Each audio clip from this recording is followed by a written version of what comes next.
예수 그리스도의 이름으로 기도합니다. 아멘. 우리 서로 반갑게 인사하겠습니다. 잘 오셨습니다. 큰 은혜 받으시기 바랍니다. 잘 오셨습니다. 잘 오셨습니다. 큰 은혜 받으시기 바랍니다. 네, 우리 교회 안에서도요, 서로를 바라보면서 인사 잘 하시죠, 여러분? 네, 아멘. 네, 좋습니다. 맞아요. 네, 인사를 잘해야 됩니다. 예전에 원로 목사님이 어떤 책을 하나 주셨어요. 인사만 잘해도 뭐 잘 먹고 산다, 뭐 같은 그런 책이었던 것 같은데, 네, 한국에서는 인사가 중요하죠. 아침에 만나면 안녕하세요 하고, 뭐 헤어질 때 좀 특이한 인사를 합니다. 회사에서 수고하세요라는 인사를 좀 써요. 그렇죠? 외국에는 없습니다. 그런 표현이.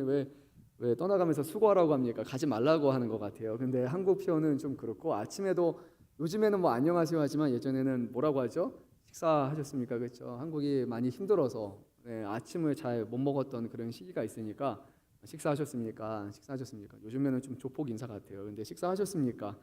그런 인사를 우리가 합니다. 교회 안에서도 우리가 다양한 방식으로 서로를 인사할 겁니다. 어떤 경우에는 그냥 고개만 끄덕이는 경우도 있고, 어떤 경우에는 반갑습니다. 한 주간 평안하셨습니까? 어떤 분들에게는 한 주간 보고 싶었습니다. 한 주간 얼굴로는 뵙지 못했지만 기도함을 통해서 늘 가까이 있었습니다. 여러 가지 우리의 인사가 있을 겁니다. 오늘 사도 바울은 이제 빌립보 교회에게 보내는 마지막 편지 말미를 이제 장식하면서 그들에게 아주 짧은 인사죠. 무난하라라는 말을 쓰게 됩니다. 그냥 넘어갈 수도 있는 부분입니다. 무난하라, 무난하라. 평강이 있을지어다, 은혜와 평강이 있을지어다, 아멘. 그리고 이제 말씀을 끝마칠 수도 있을 거예요. 하지만 오늘 이 말씀을 잘 보다 보면 그 안에 담겨 있는 복음적인 의미가 결코 가볍지 않다라는 생각을 하게 됩니다. 그래서 오늘 이 시간 주어진 이 짧은 무난하다라는 말씀을 통해서 복음 안에서 성도가 서로 무난한다는 것이 어떤 의미를 갖고 있는지, 또 이 마지막 무난이 오늘 현대를 살아가는 우리에게 어떤 도전을 주시는지를 우리 함께 나누고자 합니다. 사도 바울은 이렇게 말씀을 시작합니다. 그리스도 예수 안에는 모든 성도에게 무난하라라고 얘기합니다. 무난한다라는 것은 그냥 단순히 안녕하세요라는 그런 표현이 아니라 그리스도 안에서라는 의미를 통해서 서로를 향한 신앙적이고 그런 복음적인 인사입니다. 지금 바울이 이제 같은 연금 상태입니다. 바깥으로 갈 수 있는 그런 자유함이 없고, 누가 물어본다면 지금 사도 바울은 뭐 기쁘게 다른 사람에게 인사할 수 있는 그런 상황이 아니에요. 지금 자기 자신 자체가 위로를 받아야 되는 그런 상황일 것입니다. 하지만 사도 바울은 빌립보 교회 성도를 향해서 무난하고, 먼저 무난하고 또 무난할 것을 요구합니다. 성도는 그런 것 같습니다. 복음으로 연결된 성도들에게 있어서는 거리는 중요하지 않은 것 같습니다. 환경도 중요하지 않은 것 같습니다. 그 이유는 우리가 예수 그리스도 안에서 한 몸을 이뤘기 때문입니다. 감옥에 있는 사람이나 또 빌립보 교회라는 먼 곳에 있는 성도나 주님 안에서 우리는 서로 무난할 수 있고요. 우리 금천 양문교회만 하더라도 우리가 이곳에서 있지만 또 이번에 가는 필리핀이나 우리 선교지, 또 거기서 수고하시는 모든 사역자분들과 세우신 교회와 또 성도님들을 생각하면 그리스도 안에서 우리는 서로 기뻐하며 서로를 무난할 수 있습니다. 중요한 것은 이것입니다. 우리가 주일마다 평일에 교회 안에서 인사를 주고받는 게 참으로 복되다라는 거예요. 주님 안에 있기 때문에 복되다라는 것입니다. 그냥 안녕하세요라는 그런 인사가 아니라 그리스도 안에서 우리가 하나 된 가족이라는 그런 의미가 이 안에 있기 때문입니다. 사도 바울을 비롯해서 초대교회의 많은 사도들은 무난하는 것을 아주 중요하게 여겼습니다. 특별히 사도 바울은요, 무난이라는 것을 꼭 빼먹지 않았습니다. 여러분 로마서 16장을 딱 펼쳐서 보시면 아시면 알겠지만 놀랄 수 있습니다. 왜냐하면 3절부터 23절까지가 다 무난하라 무난하라 무난하라, 한 사람 이름을 다 거론하면서 무난하라 무난하라 합니다. 아니 그 당시에 종이가 그렇게 저렴한 게 아니었거든요. 오늘날처럼 그냥 밖에 사서 공책을 사서 쓰시는 것도 아니고, 사도 바울이 거기서 무난하다라는 편지를 쓸 만큼 이 내용을 할애한다라는 거니까 누군가에게 볼 때는 그냥 종이를 낭비하는 것처럼 여겨질 수도 있습니다. 하지만 사도 바울은 무려 한 장에 달하는 로마서의 마지막 부분에서 무난하라라는 인사를 하게 됩니다. 고린도전서 16장 19절에서 20절도 무난하라라는 인사로 끝마치고, 고린도 후서 13장 12절도 무난하라라는 인사로 끝마치고, 골로새서 4장도 10절, 12절, 14절, 15절에서 무난하라라는 인사로 끝마칩니다. 데살로니가 전서 5장 26절도 무난하라. 디모데후서 4장 19절 21절도 무난하라. 디도서 3장 15절도 무난하라. 빌레몬서 23절도 무난하라. 뿐만 아니죠. 히브리서 13장 24절에서도 무난하라. 베드로 사도도 베드로전서 5장 13절 14절에서 무난하라. 사도 요한도 요한 2서 13절, 요한 3서 15절 무난하라 라는 인사로 끝을 맺게 됩니다. 초대교회 성도들은 서로를 무난하게 힘썼습니다. 이 무난하는 인사를 통해서 박해와 고난 가운데 있는 성도들이 그리스도 안에 우리가 한 몸이고 서로를 사랑하고 서로를 지지하고 있음을 표현했던 것입니다. 그렇게 멀리 떨어져 있는 성도들에게 무난하다 하라라는 얘기를 전했다고 생각해 보세요. 서로가 다 얼굴을 알아서 전하는 것이 아니고 누군가는 서로 일면식도 없는 사이일 수도 있습니다. 하지만 무난하라, 무난한다라는 표현을 통해서 그리스도 안에 한 형제요, 한 가족 되었다는 것을 서로에게 알려고 또 서로를 위해서 힘썼던 것입니다. 초대교회 성도들의 그 무난에 대한 오해가 있었어요. 초대교회에서 서로를 너무나 반갑게 맞아주고 또 서로가 이렇게 하다 보니까 그래서 나중에 이게 황제 앞에 보고가 올라갈 정도로 상당히 이게 심각했다고 알려져 있습니다.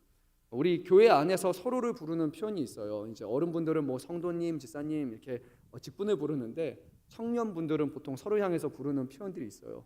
뭐죠? 형제, 자매, 그죠? 형제님, 자매님, 딴 데서 잘 쓰지 않는 표현입니다. 직장 가서 형제님 이상하죠, 그렇죠? 자매님 이러면은 이상해요, 그렇죠? 쓰지 않습니다. 근데 초대교회 당시에도 서로 향해서 형제, 자매라는 그런 표현을 사용을 했어요. 근데 형제, 자매라는 표현을 쓸 뿐만이 아니라 서로가 서로 만나면 반갑게 포옹하고 이제 서로가 입을 맞추게 됩니다. 그러니까 이게 비기독교인들이 봤을 때 형제끼리 입맞춤을 하고 형제끼리 포옹을 하고 형제와 자매가 서로 포옹하고 이게 가족끼리 이렇게 하는 것 자체가 이상하다라고 얘기를 한 거예요. 그래서 가족 간의 어떤 부적절한 그런 성적인 행위처럼 나중에는 오해하기 시작을 했던 거예요. 뿐만 아니라 우리 사랑의 교제, 사랑의 식사로 알려져 있는 애찬이 있잖아요. 같이 모여서 예배하고 저녁에 식사를 하게 되는데 이게 혹시라도 사람들끼리 모이는 어떤 이상한 부적절한 그런 음란한 파티로 오해가 되기도 했습니다. 로마 사회에서 공적이지 않은 야간 모임은 때로는 위험한 정치 모의로 인식이 되기도 시작했고 그래서 그리스도인들이 저녁에 모여서 식사를 하고 서로 교제하고 서로 사랑한다, 서로 무난한다 이렇게 표현하는 것 자체가 뭔가 이상하다라고 생각을 했던 거예요. 그래서 이제 로마의 총독 중에 비티니아의 총독인 플리니우스가 트라니아우스 황제에게 보낸 서한이 있어요. 그 서한을 보낸 이유가 황제가 지금 무슨 일이 일어나느냐라는 것을 요청을 했어요. 그래서 이 총독의 글에 따르면 이렇습니다. 기독교인들이 새벽에 모여서 그리스도를 찬송하고 저녁에는 평범한 식사를 나눕니다 하고 이렇게 그가 서신에다 썼습니다. 그러니까 저녁에 모이는 모임이 평범한 식사가 아니라 이상한 모임이라고 사람들이 오해하고 그렇게 생각을 했던 거예요. 그리고 왜 이렇게 그리스도인들이 새벽같이 모이느냐라는 부분에 있어서 사람들이 이상하게 생각을 한 거예요. 근데 그게 아니라 그리스도를 찬송하는 것입니다. 예배를 하는 것입니다라고 공식적으로 황제에게 서신을 보냈다고 합니다. 세상이 이해할 수 없는 것이 바로 그리스도인들의 형제와 자매 또 서로 간의 그런 교제와 사랑이었기 때문입니다. 서로가 잘 모르는 사람이잖아요. 우리가 교회 안에서 얼굴은 봐서 알지만 서로 대화를 나누다 보면 서로에 대해서 너무나 모르는 게 많습니다. 그럼에도 불구하고 우리가 반갑게 인사할 수 있는 것 이유는 오늘 말씀에 보니까 딱 하나입니다. 예수 안에 있는이라는 그 말씀 안에 모든 것이 다 설명이 됩니다. 예수님 안에 있기 때문에 우리가 형제와 자매가 될 수 있는 것이고 예수 안에 있기 때문에 일면식이 없는 우리들이지만 서로를 위해서 기도하고 서로의 사역을 위해서 동참할 수 있는 그런 우리가 한 몸 이룬 교회가 된 것입니다. 왜 이렇게 서로 무난하게 힘썼을까? 서로 일면식도 없는 대상일 수도 있는데 왜 이렇게 무난하게 힘썼을까? 이것은 우리 예수님의 말씀에 따른 것입니다. 여러분 마태복음 5장 43절에서 48절까지의 말씀을 보면 예수님이 이런 말씀을 하십니다. 제가 몇 절 한번 읽어보겠습니다. 또 내 이웃을 사랑하고 내 원수를 미워하라 하였다는 것을 너희가 들었으나 나는 너희에게 이르노니 너희 원수를 사랑하며 너희를 박해하는 자를 위하여 기도하라. 이같이 한즉 하늘에 계신 너희 아버지의 아들이 되리니 이는 하나님이 그 해를 악인과 선인에게 비추시며 이를 의로운 자와 불의한 자에게 내려주심이라. 너희가 너희를 사랑하는 자를 사랑하면 무슨 상이 있으리요? 해리도 이같이 아니하느냐? 또 너희가 너희 형제에게만 무난하면 남보다 더하는 것이 무엇이냐? 이방인들도 이같이 아니하느냐? 그러므로 하늘에 계신 너희 아버지의 온전하심과 같이 너희도 온전하라. 아멘. 본문 말씀에 따르면 우리가 잘 아는 것처럼 신명기 말씀을 보면 성경은 하나님을 사랑하고 내 이웃을 사랑하는 것이 첫째 가장 큰 계명이라고 말씀을 합니다. 하지만 이제 1세기 당시에 사람들에게 전해졌던 그런 잘못된 복음이 있었어요. 사람들은 이웃은 사랑할 수 있는데 원수는 사랑할 수 없다라고 얘기함으로써 하나님의 가르침을 왜곡을 합니다. 우리가 사랑할 수 있는 사람들은 요만큼이에요. 우리는 이웃을 사랑해요. 근데 저 사람은 이웃이 아니에요. 원수예요. 그러니까 내 이웃이 아니니까 사랑하지 않아도 괜찮습니다라고 그렇게 얘기를 합니다. 근데 주님의 말씀은 그것이 아니었어요. 서로가 모르는 사람이지만 때로는 나그네에 불과한 그런 이방인이라 할지라도 우리가 사랑해야 하고 용서해야 될 것을 분명히 말씀하기 때문이에요. 예수님은 이 말씀을 거론하시면서 너희가 이웃만을 사랑하는 것이 아니라 너희가 원수를 사랑해야 된다. 그리고 박해받는 사람이 있다면 그를 위해서 기도하는 것이 마땅한 일이다. 왜 그렇게까지 해야 됩니까? 그러니까 우리 예수님이 이렇게 말씀하십니다. 하나님은 그 해를 땅에 비춰주시는데 선한 사람들에게만 비춰주는 것이 아니다. 하나님은 자기가 사랑하는 사람들에게만 해를 비춰주시는 분이 아니다. 하나님은 악인에게도 동등하게 해를 비춰주시기 때문이다. 하나님은 비를 자기가 사랑하는 사람들에게, 의로운 사람에게만 비를 내려주시는 분이 아니라 하나님은 불의한 자에게도 비를 내려주시는 자비로우신 하나님이시다. 그러니까 우리가 하나님의 자녀라면 하나님처럼 그렇게 하는 것이 마땅하다라고 말씀합니다. 우리가 우리를 사랑하는 자를 사랑하는 것은 당연한 것이고 그것은 모든 사람들이 다 할 수 있는 것이에요. 세리 이방인을 포함해서 누구나 할 수 있는 것, 나 사랑해주는 사람 사랑해주는 거예요. 못하면 이상한 겁니다. 그런데 예수님은 하나님께서 선인과 악인에게 해와 비를 동등하게 내려주신 것 같이 하나님을 사랑하는 사람이라면 하나님의 온전하심에 따라서 서로가 서로를 심지어는 원수까지도 사랑해야 한다라고 말씀을 합니다. 서로 일면식이 없는 성도라 할지라도 서로가 잘 알지 못하는 성도, 관심 없는 성도일 수도 있고 본 적 없고 어디선가만 지나가시 들어봤을 성도일 수도 있고 교회 안에서 오랫동안 같이 신앙생활을 했지만 그냥 같은 교회 다닐 뿐 서로 특별한 접촉점이 없는 사람이라 할지라도 서로의 안부를 묻고 서로를 사랑하기에 힘쓰는 것이 바로 하나님의 온전하심을 따르는 것이고 우리 예수님은 그런 사람들이 바로 하나님의 아들, 하나님의 자녀라 칭함을 받는다라고 말씀을 하십니다. 우리의 기준은 세상에 통용되는 어떤 사회적인 모습 또 관습 그런 것이 아니라 바로 하나님의 온전하시기 때문이다라고 예수님은 말씀하셨습니다. 그래서 오늘을 비롯해서 이 성경 안에 있는 다양한 서신서에는 서로가 서로에 대해서 전혀 모르는 사람이지만 그 이름을 하나 다 거론해 가면서 저기 있는 저 형제들 무난하라. 나하고 있는 형제들이 너에게 무난한다. 여기가 여기에게 무난한다. 서로에 대한 무난과 인사를 계속하기에 힘썼던 것입니다. 다른 것이 아니에요. 하나님의 온전하심을 따라서 서로가 무난한 것이 마땅한 것이기 때문이에요. 어쩌면 우리 안에 있는 서로 향한 인사가 하나님 안에서 그리스도 안에서 한 형제요 자매 되어서 맺어지는 그런 인사인지 아니면 그냥 한국의 문화처럼 서로를 바라보면 만나면 그냥 인사하는 것이 당연한 것인지 그래서 우리가 인사하고 있는지를 한번 잘 점검해 봐야 됩니다. 우리가 하는 문화는 서로 향한 인사와는 분명히 구별되어야 되는 거예요. 한 형제와 한 자매 한 몸 이름 교회 안에서 서로가 하나됨을 증거하는 것이 바로 이 문안이라는 의미입니다. 만약에 성도님 한 분이 어떤 분이 오랜만에 오셨어요. 근데 그분을 향해서 정말로 진정성 있는 그 사람을 형제요 자매로 사랑하는 그런 마음으로 우리가 문안을 한다면 그 사람의 마음은 움직이지 않을까 저는 생각해 봅니다. 하지만 서로 향해서 인사는 하고 있는데 그 인사 안에 담겨 있는 서로의 얼굴의 표정이 전혀 서로를 관심도 갖지 않고 냉정한 그런 인사를 하고 있다면 그 인사는 인사지만 이것이 문안이 아니기 때문에 서로의 마음에 상처를 줄 수 있다고 저는 생각을 합니다. 1세기 그리스도인들은 서로를 문안했던 것처럼 오늘 우리 안에도 교회 안에도 또 교회와 교회 바깥에 또 선교직 가운데 우리가 다른 것이 아니라 예수를 믿는다라는 이유 하나만으로 서로를 반갑게 맞이하고 문안하는 것, 그것이 바로 하나님의 온전하심을 따르는 우리 모든 교회가 행해야 될 것입니다. 우리 한번 이어지는 말씀인데요. 이 말씀은 상당히 놀라운 말씀입니다. 잠깐만요. 제가 성경을 죄송합니다. 나가줬습니다.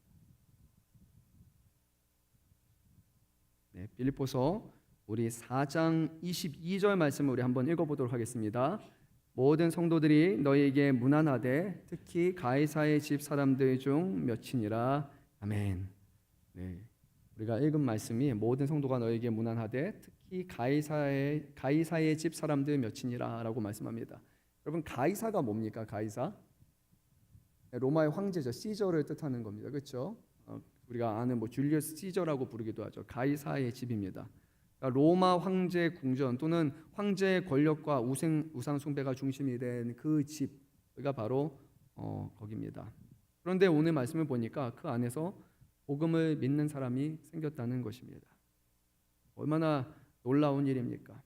조금 더 전문적으로 이 말씀을 사용하다 보면 이렇게 학자들은 얘기를 합니다. 로마 제국 내에서 가이사의 직하의 영지나 또는 그것으로 인해서 어떤 이익을 보는 사람들까지도 다 포함되게 되는데, 이들의 신분은 고관일 수도 있고 또는 거기서 일하는 노예일 수도 있는데, 빌립보서 말씀을 시작하면서 1장 13절 말씀을 보면 나의 매임이 그리스도 안에서 모든 시위대 안과 그 밖에 모든 사람에게 나타났으니라고 했어요.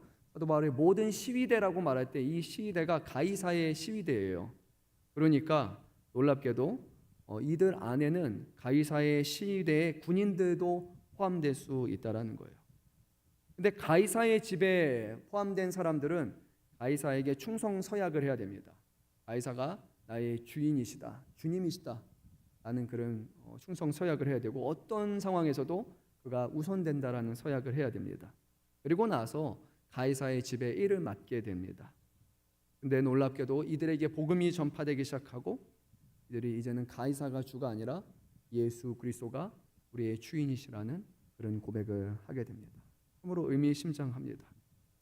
가이사의 집에 대해서 생각을 해보면 가이사의 집은 황제의 권위 앞에 굴복함으로써 거기에 일원이 되는 겁니다.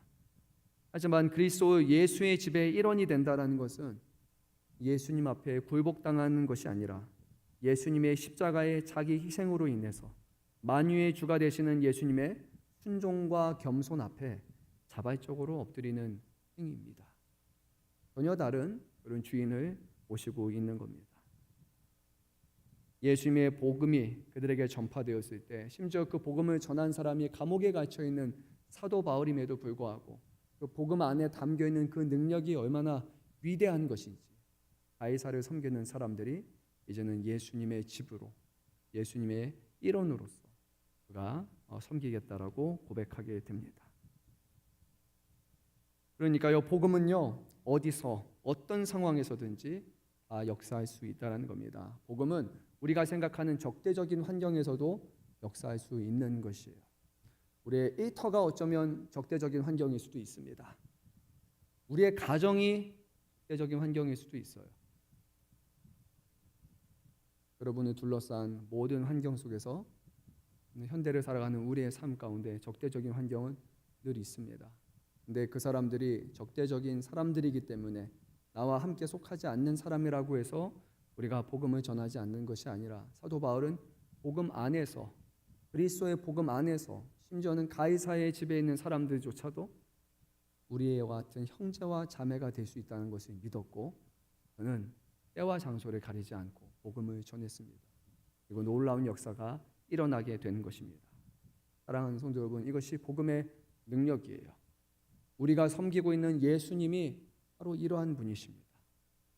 그 예수님의 복음을 꼬라하지 아니하고 그것을 전하는 그곳에 그 복음의 능력으로 말미암아 역사가 나타날 줄로 믿습니다. 북한에 있는 지하교회 성도들, 우리 청년분들은 어쩌면 직장 생활하다가 여러분들의 상사나 또 같이 일하는 분들이 정말 저 사람 너무 싫다, 너무 꼰대 같다, 너무 힘들다, 막 이런 생각이 들 수 있죠. 어쩌면 가정 안에서 나 혼자만 신앙생활하는 우리 교회 여성 성도분들도 아마 있을 거예요. 한국 사회 자체가 남성들이 신앙생활을 잘 하지 않잖아요.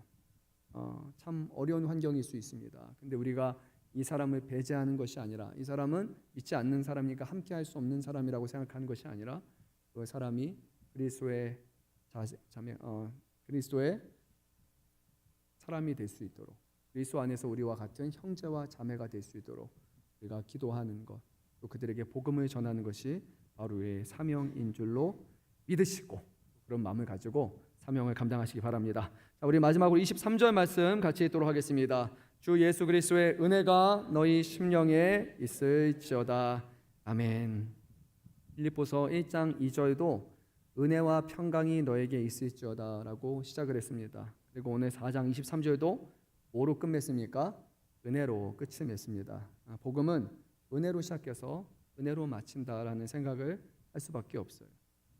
그리스도인의 삶도 마찬가지입니다. 우리가 신앙생활할 때 당연히 열심도 필요해요. 하나님 앞에 충실하고 충성하는 것도 필요합니다. 많은 헌신 필요합니다. 하지만 결국 우리를 하나님의 자녀요, 그리스도로 만드는 것은 다른 것이 아니라 하나님의 은혜라는 것을 기억해야 됩니다. 왜냐, 우리의 구원은 하나님의 은혜로 말미암는 것이기 때문이에요.